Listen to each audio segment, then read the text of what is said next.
All right, so our 5 minutes ergonomic break has just ended. So to continue, let's welcome once again Engineer Vladimir Cantillo.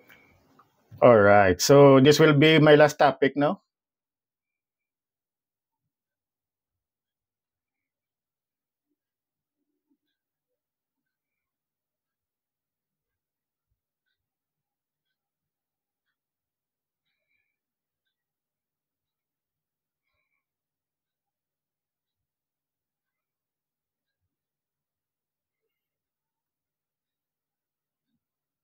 So, ayan, okay na?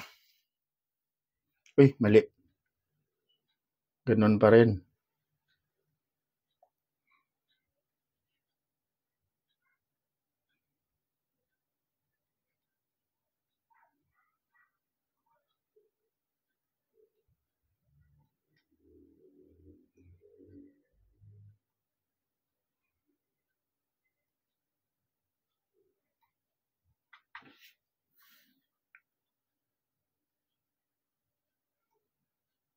Yan. Sir Martin, okay na? Kita po yung screen nyo, Engineer, pero ayun, okay na po. Okay na. Sige. So, this will be my last topic, no? And considered siya as siguro one of the important no? Na discussion in this training. No? Dito natin alamin at kung paano at kailan nagkaroon tayo ng mga OS legislation dito po sa Pinas, no? No, pinaka-basic objective po natin, no? Objectives po at the end of the session, participants will be able to, number 1, identify laws and policies which govern OSH administration in the Philippines, no? Aalamin po natin yung mga batas at yung mga policies governing OSH administration in the Philippines. And also to know the importance of RE 11058 and its IRR, which is the DO number 198 series of 2018. Ano ba itong Republic Act 11058, no? At saka yung kanyang IRR, which is the DO number 198 series of 2018. Yan po yung dalawang objectives po natin in this session. Now, OSH administration in the Philippines. Paano ba na-administer yung OSH dito po sa ating bansa? Ay, wait lang ha. Yun. No? So makikita nyo diyan sa mga sa mga monitor po ninyo this diagram po or mga ito po yung mga government agencies, no? Na nagko-compose po sa ating OSH administration in the Philippines, no? Unang-una under sa prevention, the Executive Order 307, no? Itinilaga po sa OSH or the Occupational Safety and Health Center ang training, technical assistance, no? At saka yung mga studies and research when it's come to this occupational safety and standard. Itinalaga po sa kanila yon, no? Ang OSH Center or yung Occupational Safety and Health Center, meron po silang ito yung OSH Region 6. Meron po tayong tinatawag na mga REUs or Regional Extensive Units, no? Under na nga on this training is itong OSH REU 6, no? Magpasalamat tayo sa sa REU 6 na na OSH for this free online training, no? And under the enforcement, itinalaga po yon sa amin under the Admin Code of 1987 sa labor inspectors para kami po yung mag-check or mag-verify if every establishment is nagko-comply when it comes to this OSH or occupational safety and health, no? And then yun na nga ang nasabi natin kanina, no, kahit anong igting pa nung pagpa-implement natin ng mga OSH programs natin doon sa respective workplace natin, may mga lumulusot talaga na mga minor injuries, no, minor accidents, no. So diyan na po papasok yung ECC or the Employees Compensation Commission. Siguro nakapag-lecture na sa inyo to, no, that if we magkaroon tayo ng aksidente na work-related accident, no? Sa workplace natin ay mayroon tayong benepisyong makukuha under the ECC aside from the SSS, no? In respect naman sa amin as government workers, covered din kami ng ECC, no? Pero ang connection namin is under the GSIS, no? Sa private workers naman through the SSS, no? Ina-applyan yan ang pag-apply nyo ng easy claim is doon din sa SSS. Pero ang isa sa mga requirements ni ECC is una, nakapag-process na kayo ng mga workers claims ninyo under the SSS, no? And ang labas dito naman sa OS, when we talk about sa government setup natin, itong labas ng Bureau of Working Condition is parang sila yung Senate, no? Sila yung mga gumagawa, nagde-develop ng OS standards. Sila yung nagpapalabas ng mga department orders, labor advisories, administrative orders, or any orders in relation to occupational safety and health standard. Parang sila yung Senate natin, tagagawa ng batas. At kami namang mga labor inspector ang parang nasa executive na branch. Kami yung nag-check or nag-i-implement doon sa mga respective companies or workplaces nitong OSH, no? Or Occupational Safety and Health Standard. And of course, andun na rin kayo as our mga katulong namin doon sa pagpapa-implement, no, ng mga safety sa workplace through the assigned safety officer. If in case may mga inspection kaming ginagawa, nasabi ko na kanina, na-mention ko na kanina, na during the conduct of inspection, we also verify the compliance of the company when it comes to OSH. Dalawa kasi yon, GLS at saka OSH. Under the OSH naman, pagpunta ng inspector, no, kayong mga safety officer, tayong mga safety officer, kayo po ang hinahanap namin, no? Para tumulong sa amin for the verification of compliance under the OSH. Now, siguro alam naman natin lahat to or nakita na natin to, kaya lang siguro hindi pa natin alam kung ano talaga ang laman nitong Labor Code of the Philippines, no? Or the PD 442, otherwise known as Labor Code of the Philippines. Siguro lahat tayo alam natin to, pero hindi lang talaga natin alam kung ano yung mga basic rights natin when it comes to labor code, no? Now, ano itong labor code? It revised and consolidated labor and social laws to afford, number 1, protection to labor. Pangalagaan ang lahat ng kapakanan ng mga workers sa lahat ng paggawaan, no? Yun ang isa sa pinaka-objective ng labor code. That is why merong general provision dito under this labor code na dapat every worker has the right to a safe and healthy workplace, no? Yun yung general provision sa labor code. It also promote employment and human resource development and ensure industrial peace between the employer, the worker, and the government representative. Ito na po yung DOLE or mga labor inspector po natin. Ang tawag po natin dyan is tripartism, no? Ensure industrial peace between the employee, employer, and the government representative. No? Under this labor code, Book 4, Title 1, Medical, Dental, and Occupational Safety, dito na po lumabas itong OSH or Occupational Safety and Health Standards, no? Lumabas po siya 1978 pa, and na-amend, no? Mga 11 years after 1989, no? Itong OSH standard. Or sa mga safety officers, mas kilala ito sa tawag na Yellow Book. Anyway, kasi dito kayo nag-undergo ng training, sa pagkakaalam ko, kasi last month lang ako andun sa OSH Center, lahat naman kayo siguro bibigyan itong mga OSH ng OSH book. Kaya lang sa pagkakaalam ko doon sa OSH Center, parang hindi pa ata, no? Hindi pa nila napadala yung mga sa respective REUs yung mga books na ito. Anyway, itong OSH book, hindi to binibenta. Meron kayong makikita sa Shopee, sa na binibenta, pero actually bawal. Kasi nga, hindi naman binibenta itong OSH book. Binibigay ito during trainings. And one of which is this training. Bibigyan kayo yan ni OSH ng OSH book, no? Para may basis kayo or may ma-check kayo if in case mag-implement na kayo ng inyong mga OSH program. But anyway, sa akin nga, during the conduct of inspection, pwede naman meron ng downloaded na PDF. No? Meron ng PDF na can be downloaded sa Google nitong OSH book or Occupational Safety and Health Standard. Pero wag mag-alala kasi sa pagkakalam ko, bibigyan kayo yan ng OSH. Nila Sir Martin, papadalan kayo ng OSH book. No? Ano itong Occupational Safety and Health Standard na book? No? A set of mandatory rules on OSH which codify all safety orders. Lahat ng mga safety orders, mga rules, kahit ano pang industry yan, mapamining man yan, construction, manufacturing, retail, lahat ng mga rules o standards is dito na nakalagay sa occupational safety and health standards, no? And it was also patterned after the standards of the other developed countries, especially those members of the ILO or the International Labor Organizations. Meron na namang tumatawag. No? So objective, same pa rin, protection of workers from occupational risk hazards, prevention of work accidents. Yun talaga yung pinaka purpose nitong OSH or OSH book or Occupational Safety and Health book.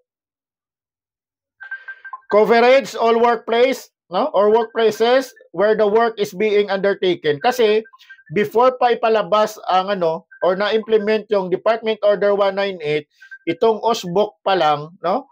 Hindi pa cover yung mining at saka maritime industry under this DO 198 na ngayon na pinalabas, no?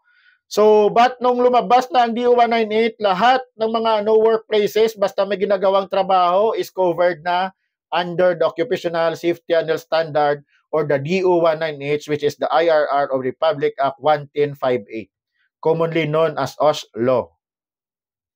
Now, from Labor Code to OSH standard, dito na lumabas Republic Act 11058 or OSH law.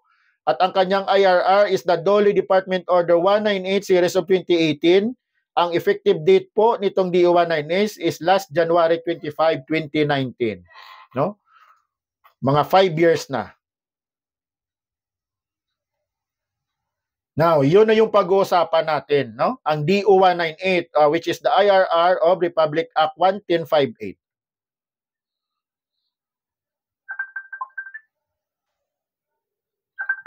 No? Section 2, coverage nitong DO 198.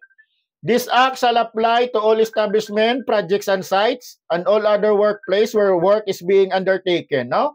Lahat ng mga workplace, basta may ginagawang trabaho is under sa coverage po ng ating OSH or the DO 198, no?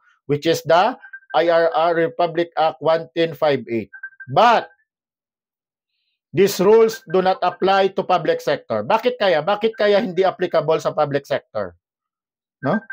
For the information of everyone, ang DOLE po, ang Department of Labor and Employment, ang coverage or jurisdiction po natin is only private entities. Hindi po covered ng DOLE ang mga government sector, no? Mga government agencies, GOCCs, government controlled corporations, SUCs, state universities and colleges, no? And even the LGUs, hindi po yan covered or saklaw ng DOLE. Ang may saklaw po sa kanila or ang may jurisdiction po sa kanila is the Civil Service Commission. Kami po ay under sa Civil Service Commission, no? At nung lumabas na, after lumabas ang DO 198, no, itong Department Order 198, ang IRR ng Republic Act 11058, parang after a year, no, lumabas din itong tinatawag nating memorandum circular, no, joint memorandum circular actually between the DOLE, the DOH, and the Civil Service. This is the joint memorandum circular number 1, series of 2020. Ito naman po yung OSH in the public sector or the Occupational Safety and Health in the public sector. So again, tandaan po natin yan, separate po ang basis ng OSH standard ng private at saka ng government sector. Though isa lang yung pinagmulan itong OSH book natin, no? Na it was patterned din sa mga lahat ng mga countries, especially the OSHA, no? Itong OSH book natin, doon din naka-anchor or nagmula ang Civil Service ang Joint Memorandum Circular number 1, series of 2020, which is the OSH in the public sector. No? Tandaan po natin yan. Separate basis or legal basis for OSH between public and private sector.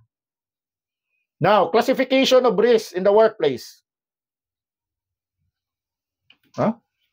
So dati, nung OSH pa lang, wala pang DO 198, nakakategorize ang mga establishment into non-hazardous, hazardous, and highly hazardous.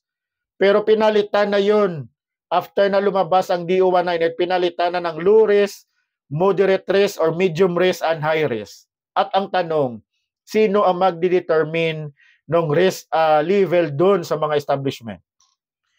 no? Ando na sa taas. Kayo po yung magde-determine nun kasi nakapag-training na tayo ng HIRAC or Hazard Identification, Risk Assessment and Control. Kayo po yung magde-determine kung ang inyong establishment is nasa low risk, moderate risk, or high risk. But usually, in the pyrotechnic industry, construction, manufacturing, hospitals, considered na yan as high-risk establishments. No? Now, yun nga, sabi natin kanina, paano natin ma-engage yung workers natin, dapat alamin din natin kung ano yung mga basic rights ni workers. Under this DO 198, Section 5, 6, 7, and 8, it speaks about the 4 basic rights of workers. Anong una? Workers' right to know. Karapatan ni worker malaman if there is a presence of hazard, risk, or imminent danger present in the workplace. Ang tanong, paano maibibigay ni employer yung karapatan na yun ni worker if wala pa siyang na-assigned na safety officer? No? Kasi nga si safety officer lang ang tinitrain ng ating mga like this OSH or the Occupational Safety and Health Center, tinitrain tayo mag-conduct ng HIRAC, no? Para malaman natin if there is a presence of hazard, risk, or imminent danger in the workplace, no? As employer, paano mo yan maibibigay kung wala kang assigned na safety officer, no? So maganda dun sa mga respective establishment ang companies ninyo kasi nga pinadala talaga kayo at binigyan kayo ng chance na para makapag-avail nitong training na to become a certified safety officer to. No, it is just a one way ng establishment na makapag-comply sa isa sa mga requirements under OSH, and that is provision of safety officer in every workplace. Okay? Workers' right to refuse work, no? Karapatan din ni worker na mag-refuse sa work if this work ini-engage kayo ng inyong employer or ng inyong top management na magtrabaho doon sa trabaho na mayroong hazard, risk, or imminent danger. Karapatan nyo yon mag-refuse, no? Isa yon sa mga basic rights nyo under the OSH or the Occupational Safety and Health Standard. Ano ang mangyayari pag umayaw kayo doon sa trabaho na yon? No? Papaalisin kayo ni supervisor or ni owner. Oh, malis ka na. Huwag ka na bumalik dito sa sa paggawaan na to, sa workplace na to. You are fired. No? Anong mangyayari? No? Karapatan nyo yon. At tandaan po natin, if hindi kayo pinagtrabaho for that day kasi nga ang trabaho nyo is mayroong presence of hazard at hindi kayo nilipat ng supervisor ninyo, ng safety officer ninyo, or ng top management doon sa work na walang presence of hazard or imminent danger, you are considered paid for that day. Bayad kayo for that day. No? Karapatan nyo kasi yon mag-refuse sa trabaho na mayroong peligro or may imminent danger na tinatawag. So yun nga, yung ina-advise natin sa safety officer, sa supervisor, sa manager, ilipat yung mga workers na yon na affected for that workplace na may hazard doon sa mga area na walang hazard para ma-maximize pa rin ang trabaho ng mga workers. Hindi na agad-agad nasabihan na lang natin, wag na kayo mag-report on this day. Balik na lang kayo bukas. Tandaan natin, they are considered paid because of the refusal of work due to presence of imminent danger or hazard in the workplace. Okay? Workers' right to report accident. Na-mention na natin kanina, takot mag-report si worker, no? Na merong accident na nangyari doon sa workplace. Kasi ang niya, pagkakaintindi niya, pag nag-report ako, the next day wala na akong trabaho. Tama, di ba? So we suggest and we advise these workers na wag kayong matakot mag-report, pero wag naman sana na pag-report kayo, direkta kayong nagre-report sa DOLE office. No? Especially, meron naman kayong mga assigned safety officer, kayo as worker, pag may nakita kayong presence of hazard or imminent danger or accident in the workplace, report sa inyo una sa inyong mga assigned safety officer. Para si safety officer, mag-submit naman ng report, ipaalam sa management, and at the same time, makapag-submit ng report doon sa DOLE office. No? Kasi ang nangyayari, ang labas, excited tayo, mag-report sa DOLE agad. Ang nangyayari is, alam naman natin, yung mga ibang employer, no? Ma-pride. Minsan naman, kung sa term pa natin is dasig magsunggod ang mga employer, no? Yung gusto nila is sila yung unang paalamin kung ano yung nangyayari doon sa workplace. Huwag na agad-agad i-report doon sa office, sa Dole office. May process tayo. If in case naman na nai-report nyo na sa safety officer, na-report na rin ng safety officer doon sa top management at wala pa ring response, if ang situation is may present ng imminent danger, hindi pa rin na-actionan ni employer after the report ng safety officer, doon na tayo mag-report sa Dole office. Pero again, ipaalam nyo muna through the assigned safety officer o kung kayo paalam nyo doon sa top management ninyo bago tayo mag-submit ng report sa Dole office. Ang tandaan po natin, when it comes to fatality or may accident na nangyari that resulted into fatality or may namatay na workers, automatic ang ating pong remediation period within 24 hours. Dapat napaalam na yan or na-report na yan yung may namatay sa workplace, no? Through the safety officer, magawa na yan ng report within 24 hours at masubmit or manotify na ang Dole. Kasi minsan yung nangyayari is doon pa namin sa balita nalalaman, no? Sa news, bago na kayo dapat yung mag-inform kasi required kayo within 24 hours mag-submit ng report. Tandaan natin, if that within 24 hours nag-lapse, ang penalty ay papasok na for those may fatality or major accident. Maliit lang, 25,000 per day. Pag nag-lapse tayo sa 24 hours na mag-submit ng fatality report, no? Due to accident. Tandaan po natin yan. Workers' right to report accidents, no? Yun na yung nasabi natin kanina. Kung na-report nyo na through the safety officer or kung kayo yung assigned safety officer, na-report nyo na sa top management at wala pa ring action, no? Yun. Doon na tayo mag-report sa Dole office. Ito yung mga contact numbers natin, yung mga hotline numbers natin, not only in Bacolod but also in the whole Region 6. Andito po lahat yan. Yung mga hotline numbers natin, no? In reporting accidents. Okay? Now, Section 8, no? The last four right ni worker, no? If in case hindi natin na control through engineering and administrative control yung hazard or yung risk or yung imminent danger na yon, the last line of defense natin is provision of PPE o yung tinatawag natin na personal protective equipment, no? At tandaan natin itong naka-red, no?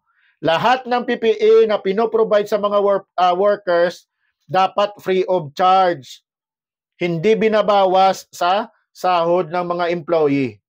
If in case, upon inspection, may nakita kaming ganito, nagcha-charge o nagbabawas ng price ng provision ng PPE, ipapa-refund namin yan. At the same time, meron pa yung violation under the OSH, mamaya makikita nyo, 50,000. No? Ang charging or provision of PPE, makikita nyo yan mamaya. OSH program, na pag-usapan na natin to kanina, no? Alam na natin kung paano gumawa at mag-submit ng OSH program sa Dole office for evaluation. OSH committee, alam na rin natin kayo as a safety officer will act as the Secretary of Safety and Health Committee, and the Safety and Health Committee will be the one, no, in charge in implementing OSH program in the workplace, not only for the safety officer. May katulong din siya, which is the Safety and Health Committee. Now, ito yung mga levels of safety officer natin, no? Or category of safety officer natin, no? Dati, nung hindi pa lumabas ang DO 198, nakakategorize lang into 2 ang safety officer, no? At lahat ng trainings 40 hours lang, no? Ang basic training for safety officer. Meron tayong regular or part-time and full-time safety officer.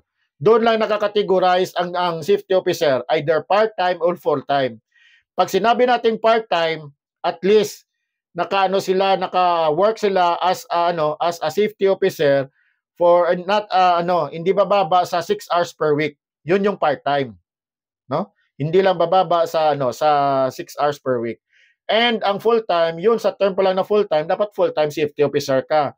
And this full-time safety officer must be accredited ni DOLE. Either it could be na accredited safety practitioner siya or safety consultant siya. But because of that situation na kaunti lang ang nagpapa-accredit as safety consultant and safety practitioner, nung lumabas na ang DO 198, nakakategorize na into 4 ang safety officer. Safety officer 1, safety officer 2, safety officer 3, at saka safety officer 4. And the requirements nakarely dito sa prescribed training and minimum experience. No? Automatic, pag nag-graduate kayo ng mandatory 40-hour OSH training or BOSH training or basic OSH, no? Magiging certified safety officer 2 na kayo agad. Ang inyong certification is yun na yung certificate ninyo for the training. But kung gusto nyo mag-level up, no? Gusto nyo maging safety officer 3, ang additional requirements ito, no? Prescribed training na advanced 48 hours advanced training, no? Or specialized training in relation kung saan mang industry ka na assign. Kung manufacturing, kung retail, doon din. Yun din yung mga related trainings ang i-acquire ninyo. At saka may minimum requirements na at least 2 years of experience in OSH or as a safety officer. Yun po yung pinaka basic requirements to become a certified SO3. At sino yung magsi-certify? No? Na ikaw ay isang SO3 na or SO4 na? Si DOLE ba? Si O-Center? No? Hindi. No? Ang magsi-certify noon is yung HR na assigned doon sa company na yon. As long as na-meet na nung safety officer na yon, yung prescribed training na at least 48 hours advanced training at saka at least 2 years of experience, pwede na siyang i-certify ni HR na magiging certified SO3 or SO4. No? Ang SO4, ito yung requirements. No? Habang nagli-level up tayo ng pagiging safety officer, dumarami rin yung ating mga requirements when it comes sa mga trainings and minimum experience. No? SO4 na. Screenshot nyo na, picturean. No? Ito yung requirements ng level at number of safety officers, no? Nakadepend sa number of workers the establishment have, no? And the level of risk present in that establishment or company. Tingnan nyo. Sa 1 to 99 workers, basta low risk, sa 1 to 50 workers, basta low risk, is O1 lang. No? Pag nag-more than 50 na, even low risk pa yan, is O2 na ang hinanap or ang nire-require. Diyan, makikita nyo dyan. Habang dumarami yung workers at tumataas yung level of risk present in the establishment, ibang level din ng safety officer ang nire-required. No? This is under the DO 198. Yun po yung mga requirement natin. And aside from safety officer, nire-require din tayo ng health personnel and facilities. No? Lahat ng mga establishment, no? Tingnan nyo kahit one lang, required ng first aider. In short, in every establishment, required kayo ng 2 OSH personnel. Isang safety officer at isang first aider. No? Yun. So, again, under pa rin sa level of risk and number of workers. Pag nag-more than 50 na tayo at saka nandun na tayo sa medium to high risk, nire-required na tayo ng part-time nurse. 2 part-time nurse, no? Sa 51 to 99. And sa 100 to 199, yun na. Andun na yung mga requirements ng nurse, ng dentist, ng physician, if nire-required na kayo according to the number of workers and the level of risk present in the establishment.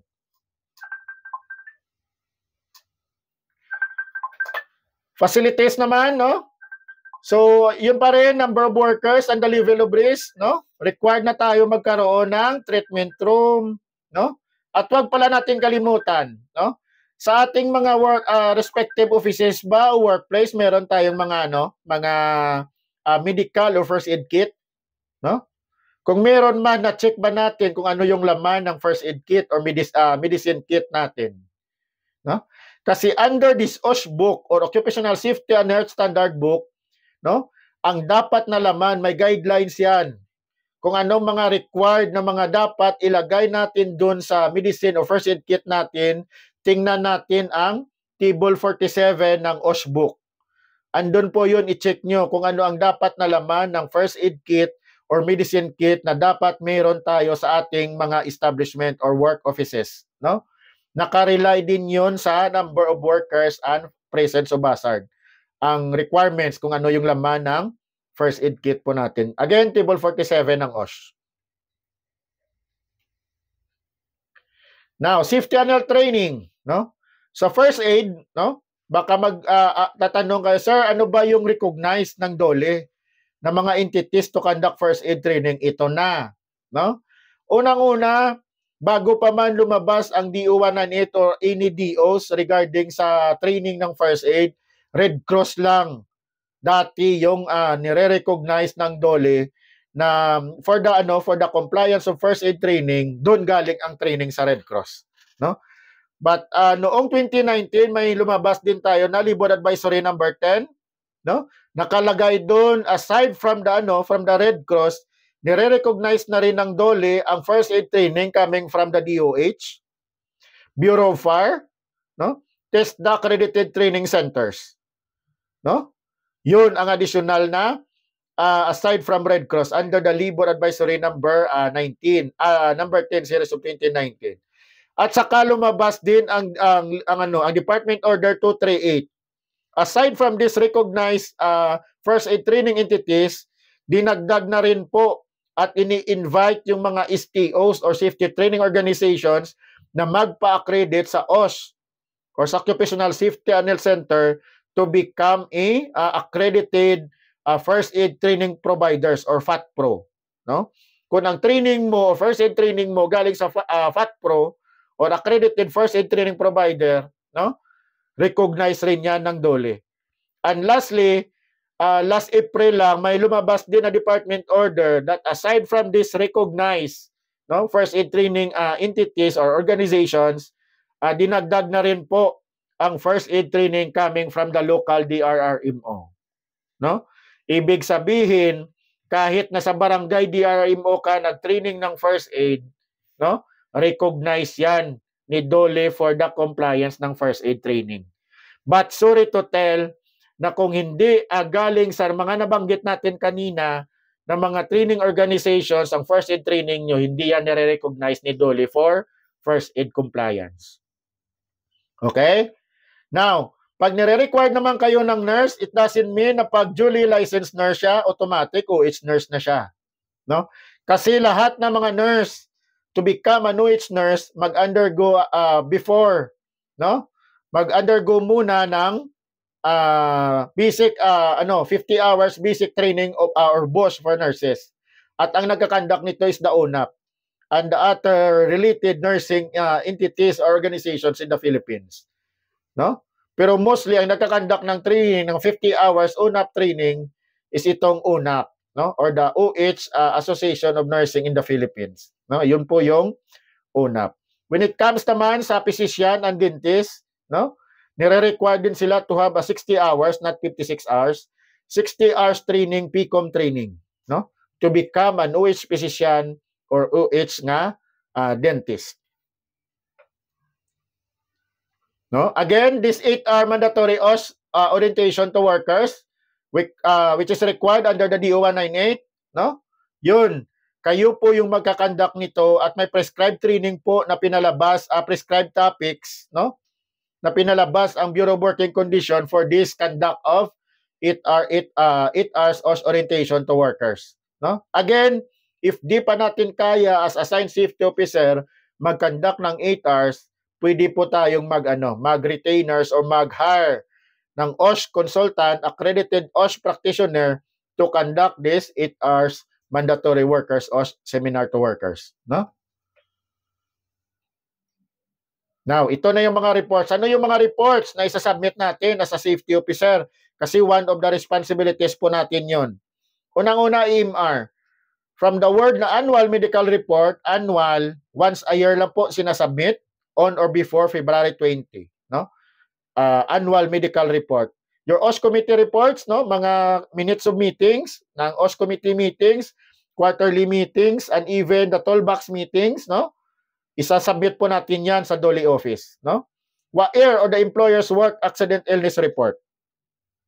No? Isa din yan sa mga sinasubmit na report. Again, under the WAIR, basta ang accident is fatality or may namatay or major accident, dapat within 24 hours is nasubmit na yan sa DOLE office.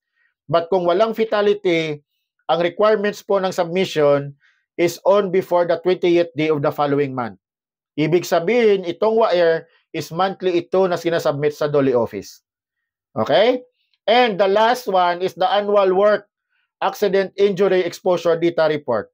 No? Dito na tayo nag-compute ng severity rate and frequency rate para malaman natin kung ano yung trend ng accident or nangyaring accident for the whole year nung nung operations natin, no?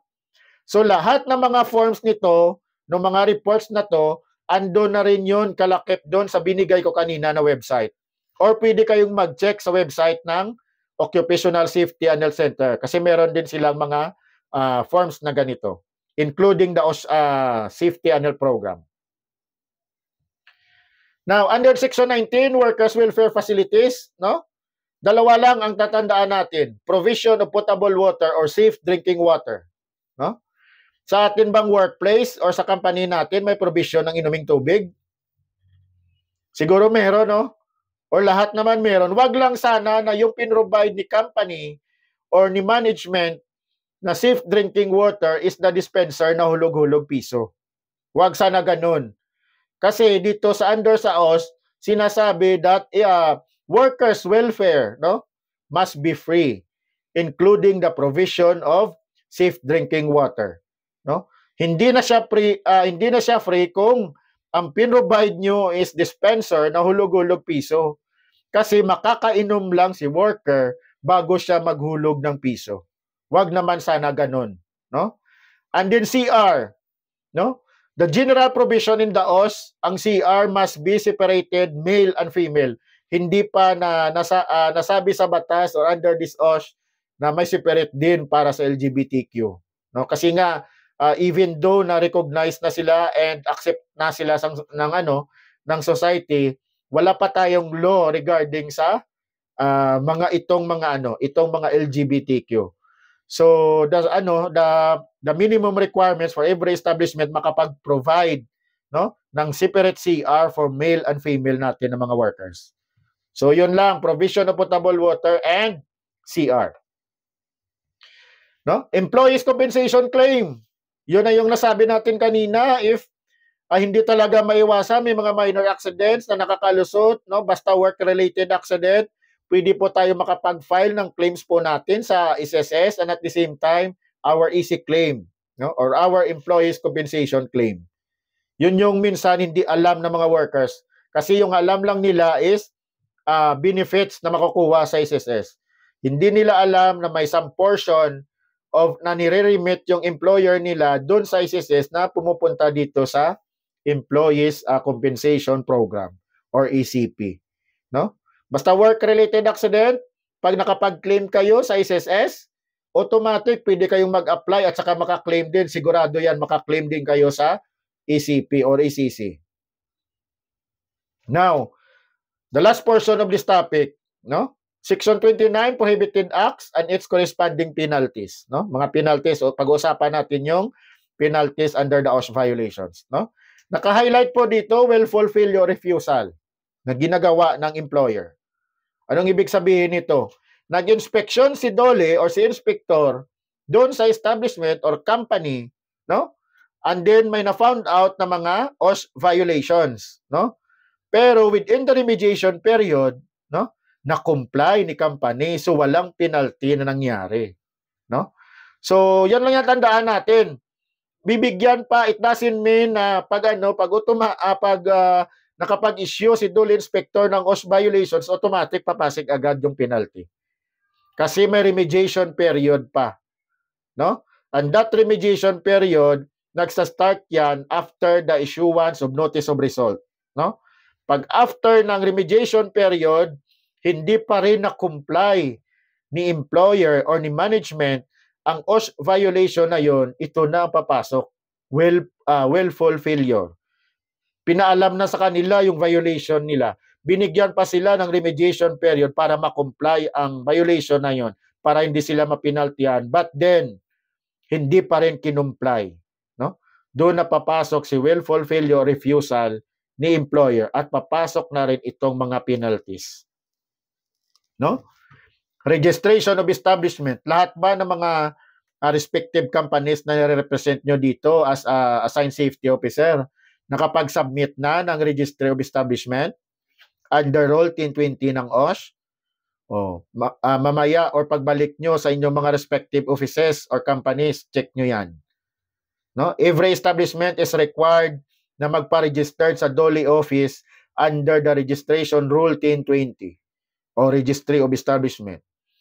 Kasi pag wala yun, upon inspection, inspector, ayun, bibigyan lang kayo ng remediation period, no? Pagkatapos nun, 20,000 per day na. And the following specific violations. Ando na yung mga penalty on the right side. No? Usually, mga ano lang, mga reportorial requirements, documents, hindi pa natin makukomply, o yun, papasok na si yung mga penalties after the remediation period. Kung pag-uusapan naman natin yung remediation period, tandaan lang natin, no? 1390, no? Ano sir yung 1390, no?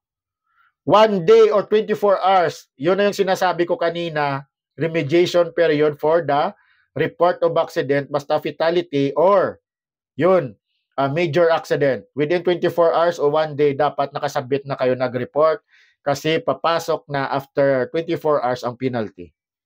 Ano naman ang 3 days?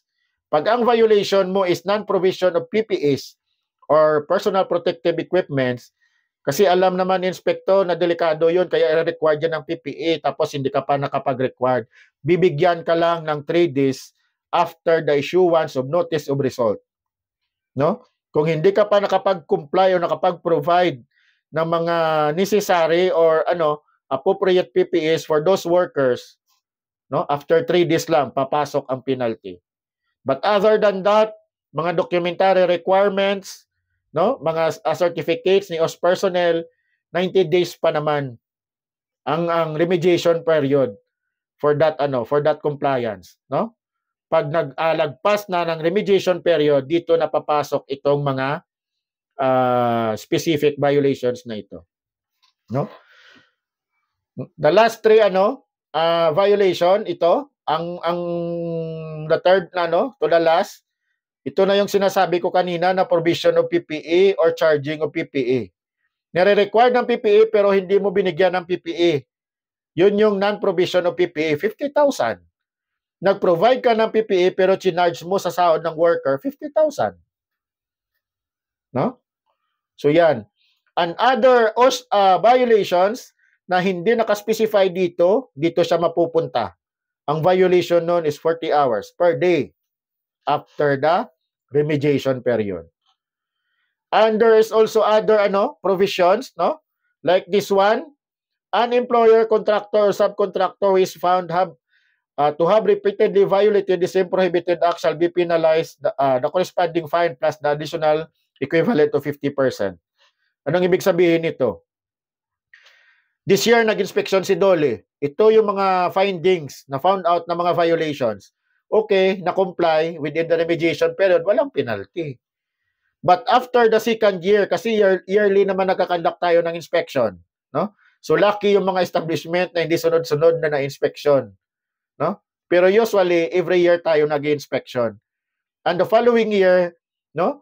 Nag-inspection si DOLE, again yun pa rin yung findings. No? Meron ng penalty at saka yung penalty na yon is may additional na 50%. No? Yun yung repeated violation. O ano pa? Ito na yung sinasabi natin kanina. When the violation exposes the worker to death, serious injury, or serious illness, the imposable penalty shall be 100,000. Wala nang yan. Wala nang remediation period. Automatic. Pag may namatay na worker doon sa workplace, work-related accident, every worker no? Wag naman sana maraming mamatay or namatay, no? Ang ano 'yon automatic, the imposable penalty is 100,000, no? Ano pa, no? So wag naman mag-alala kasi si Dolly hindi naman sisingil sa inyo ng penalty na lalagpas sa 100,000 per day, no? Ito yung sinasabi ng provision na to. Should there be 2 or more non-compliances, all penalties shall be imposed provided that the total daily penalty should not exceed 100,000 pesos. But ibig sabihin, hindi lalagpas sa 100,000 per day ang isisingil na penalty sa inyo ng Dole. No? And yun nga, this penalties is computed on a per day basis. Per day basis po siya after the remediation period. No? Okay? Oh, now. Kaya, para hindi natin mapunta tayo doon sa mga penalties na yon, no, na nakakalula yung mga penalties na yon, we always advise, especially the top management or the employer, that still voluntary compliance is the best. No? Huwag na natin hintayin pang ma-inspection tayo ng DOLE or ng mga inspectors bago tayo mag-comply doon sa mga OSH violations. Again, tandaan po natin, if yung mga violations sa general labor standard, pwede pa nating makapag-enter tayo doon sa compromise agreement, no? Or i-compromise natin yung compliance under general labor standards. But not in the case ng OSH kasi hindi natin mako-compromise ang safety ng mga workers, no? Ano 'yun, no? Nire-required kayo na mag-provide ng PPE tapos half lang ng mga workers ang bibigyan nyo ng PPE. Hindi pwede 'yon. Dapat kung ano yung pertinent law when it comes to that violation, dapat nyo talaga yang ma-comply at walang compromise agreement basta yung pinag-uusapan natin is OSH violation. Okay? Oh, yun. Tapos na tayo. And that ends of my 2 topics, which is the OSH programming and OSH legislation. Oh, now, any question? May tanong ba tayo regarding doon sa sa 2 topics natin, OSH program, no? And this OSH violation. Sir Martin, baka madami nang nag-raise dito sa sa mga chats.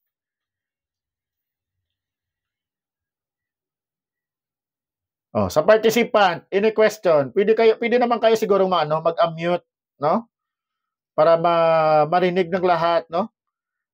Pero bago tayo mag-raise ng question, sabihin na natin yung name natin at saka yung company na nire-represent natin.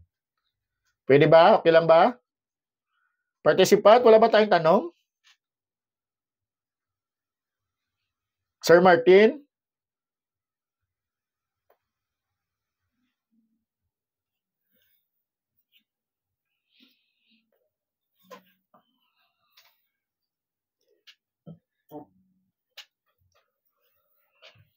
O dito may nakita ko na tanong ni Ma'am Rizabel Linda, no? Ma'am, ang tanong ni Ma'am Rizabel, what if may isang month na hindi po nakapag-submit ng IWA-AIR, no? IWA-AIR o WA-AIR, may penalty po ba 'yon, no? So again, kanina yung sinasabi kong penalty if upon the inspection ni DOLE. Pero pwede nyo namang habulin through voluntary compliance, mag-submit kayo. Wag nyo, yun na nga yung sinasabi natin kanina. Huwag na maghintay pa na ma-inspeksyon ni DOLE at makapag-issue ng notice of result na you are not submitting WA-AIR or work accident illness report, no? Kasi doon lang magka-count after the issuance ng ng notice of result yung remediation period na sinasabi ko kanina, and after that remediation period meron ng penalty, no? So unahan nyo na si inspector, hindi pa kayo nakapag-inspect, abulin nyo na kung ano man yung month na hindi kayo nakapag-submit, submit nyo na sa DOLE office. Okay? Huwag nang hintayin pa na mapasukan ni inspector. Okay? O ano pang ang question? Parang baka mahirapan tayo dito. Dito tayo sa chat no? O, pwede kayong makapag-raise ng question. I-unmute nyo lang ang inyong mga monitor. Good afternoon. Oh, yes ma'am. Good afternoon. Sir, ask ko lang po. Bali, ako po ay from WBSU MPC. Bali, yung nature po ng work namin is cooperative po. Okay. Okay? So, with regards to this one, I just wanna ask kasi siguro alam na naman din po ni Sir Melvin kasi last year ata nakita kami na nag-try siya na mag-ask ng time from the provincial, from City Hall during the cooperative month celebration, introducing this safety officer. That's the reason why training ako ng safety officer kasi para at least also yung company alam din po na need ito ng DOLE aside from kasi yung mentality sometimes ng other companies kasi sir is pag sinabi nating DOLE is automatic wage lang yung concern. Correct. Okay? So yung kumbaga yung with regards to the safety first aiders or what or with regards to us as in short is kumbaga yung dito sa company namin sabi nga nila is bago lang daw. Sabi ko, hindi ito bago, matagal na to. Okay? So, with regards to this one, sir, I just want to ask help po sa inyo. At the same time po, kung paano po natin mapalaganap ito sa cooperative movement or sa cooperative work po. Because I know that hindi lahat or ng mga co-op po is meron pong safety officers at the same time po nagpa-follow with regards to this one. Gaya dito sa office namin, tinanong ako ng aming board chairman at na manager, ba't kailangan mo mag-attend? Yung ibang po nga hindi nga sila nagko-comply, bakit kailangan natin na mag-comply? So, siguro as a safety officer, yung ano ko lang is, sana kumbaga makipagtulungan po na ipalaganap sa ibang co-op with regards to this one. Correct, sir. Correct. Anyway, ang setup naman kasi ng co-op, pag cooperative tayo, ang usually is, ang ano natin is manpower agency, tama? Nagpo-provide tayo. Sir. Hindi. Ganito, sir. Aside from co-op, required talaga yan na magkaroon ng safety officer if may office sila. Pero yung sinasabi ko na may mga co-op na co-op yung name nila, pero ang main ano nila is providing a workforce doon sa mga establishment. And usually, if there is a principal and mga contractors, one of which is the co-op, no? Or the manpower agency under the co-op or the cooperative, sila, covered, yun nasabi ko na kanina, covered sila ng safety channel program ng principal or ng project owner or ng owner ng premises ng workplace wherein doon naka-assign ang mga workers under the co-op through kayo yung na-provide ng workforce doon. But then again, kung ang opisina nyo, meron kayo talagang sariling opisina, office, ang co-op, yun yung i-required namin na magkaroon ng safety officer, first aider, pero ang mga naka-assign nyo na workers doon sa principal, hindi namin yun i-required kasi nga under sila, yung hanapan namin ng OSH requirements is the principal. Balik covered lang ang mga agency workers, contractor workers na doon naka-assign doon sa principal na yon. But ang opisina ng mga manpower agencies na yon or yung in case sa inyo is co-op, yun yung mga nire-required under OS na dapat may sarili silang safety officer and first aider. And siguro sa concern mo naman, sir, paano natin mapapalaganap itong ang tawag dito, ang requirements of OS or the presence of OS na dapat alam din ni co-op. Maybe magtulungan na lang tayo with the help din nitong OS. Pwede siyang mag-gather ng ng mga ng mga heads lang or ng mga taga-co-op lang, no? Mga cooperatives lang to conduct this training para ma-aware din sila. And kami naman po sa DOLE is as long as the OS invited us, no?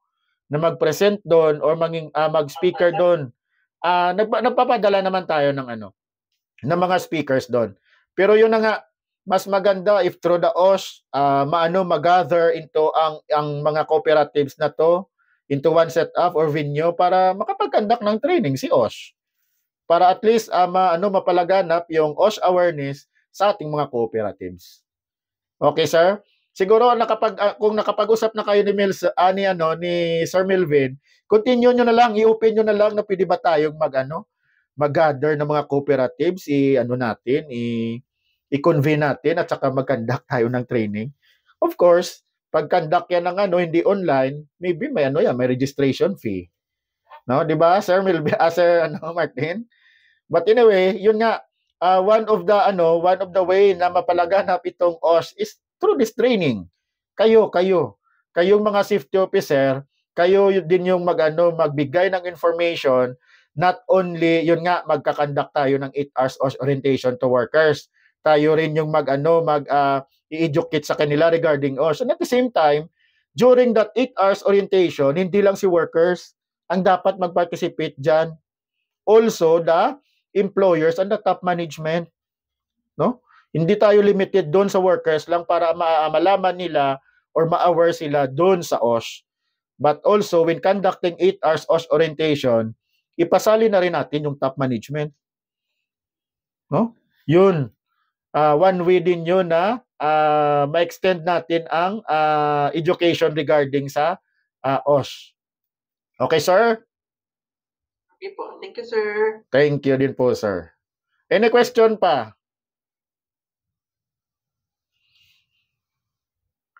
Oh, and ito sa kay Sir Billy Pantilio, pareho kami apelyido, Mamangod ko ni siguro mo. Question lang po, sir, kapag po ba yung workers hindi regular sa company or considered as outsourced, example like manpower agencies, required po ba sila ng SO, OH nurse, or every establishment? Again, kanina na-mention ko na, if in case na kayo is under manpower services, no, outsourced personnel, you are covered under the OS program of the principal or the owner of the establishment, no? So mangyayari lang, ang i-require lang namin na magkaroon ng ng safety officer and first aider and other OS requirements is yung office ninyo, ang office ng manpower agency or ng mga contractors na yon. But the workers assigned to the principal, hindi yan nire-required kasi nga covered sila ng principal. Ang principal po ang hinahanapan po namin ng mga OS requirements. But not in the case sa construction. Mga contractor sa construction, no? May general contractor, may subcontractors. No? Under the DO13, may provision dyan sa DO13. Ang DO13 is the specific provision for occupational safety and standard in the construction industry. No? Nire-require dyan, no, that every subcontractor dapat may kanya-kanyang representative ng safety officer. Sa construction yun, but not in the case sa manpower agency. No?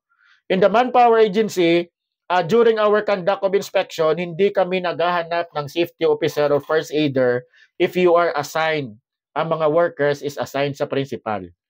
Si principal yung hinahanapan namin kasi nga under sila sa general OS program ng establishment or ng principal.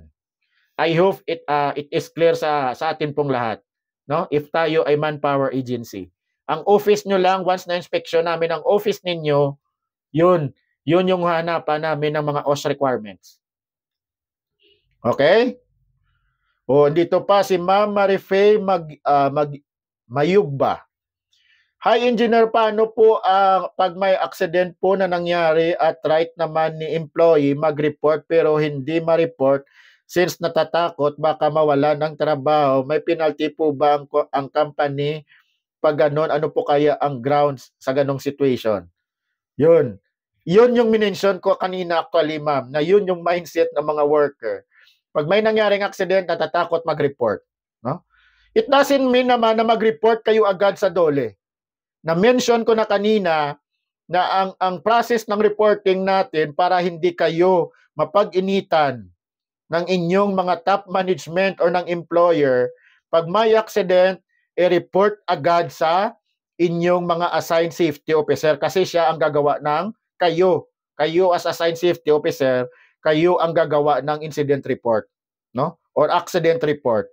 And you will submit it, bibigyan nyo ng copy yung top management or ang employer, at the same time, i-deliver nyo yung report ninyo sa DOLE pala, sa DOLE office. Yun yung process ng pag-report natin. Pero if in case, wala tayong assigned safety officer, try nyo muna i-report sa top management. Kasi talagang mapapag-initan kayo pag nag-direct kayo report sa Dole office. But then, kung walang nangyaring action, yun na yung nasabi natin kanina, na ginawa nyo na lahat ng resources on how to report, pero wala pa ring action. Especially there is a presence of imminent danger, no? Wala pa ring action si top management, yun na yung time na mag-report kayo sa Dole office. At ano yung mangyayari if mapag-initan kayo? Maybe i-terminate kayo. But don't worry, kasi nga, kahit ma-terminate pa kayo, you are also protected. Right nyo yun, pwede kayong mag-file ng illegal dismissal or constructive dismissal, pero hindi na sa Dole, but sa NLRC or National Labor Relations Commission. No? It could be a badge nung illegal or constructive dismissal. Nag-report ka lang, tapos terminate ka na. Anong yun? Ano yung valid reason ng termination sa'yo? Kasi nag-report ka? That is retaliation. Retaliation ng employer kasi ni-report mo sa Dole. No? Which is prohibited din or bawal din andon sa labor code. Bawal ang retaliation na gagawin ni employer doon sa mga employees na nag-report sa Dole. Even nga si worker ay nag-complaint sa Dole. No? Andun yun, nakaspecified. Pag ganun yung nangyayari or ganun yung nangyari, takbo kayo sa NLRC to file illegal or constructive dismissal. No? Kapag nag-report kayo tapos the next day terminate na kayo, ganun yung mangyayari. No? Mas mahal ang babayaran nila pag andun na sa NLRC ang kaso or final na kaso. No? Okay? So any question pa?